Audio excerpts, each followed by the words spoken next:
သားစမုံပေါက်မှာပါဒီမှာလဲသုံးပြီးဟိုးမှာနည်းနည်းတော့မဟုတ်ဘူးကားတွေရော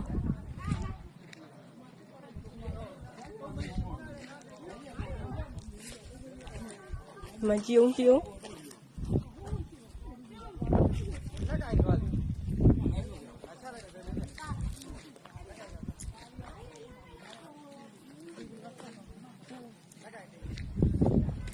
အိုးရေတွေကိုထွက်လို့ကြည့်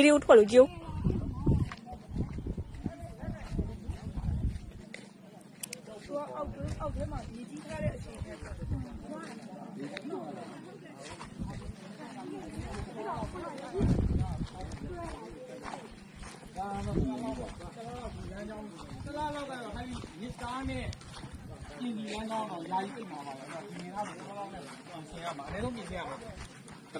တရားကတော့ထိခိုက်မှုတိတ်မရှိပြီမဲ့ဒီပြည့်ရအောင်ရတော့အင်မတန်မှ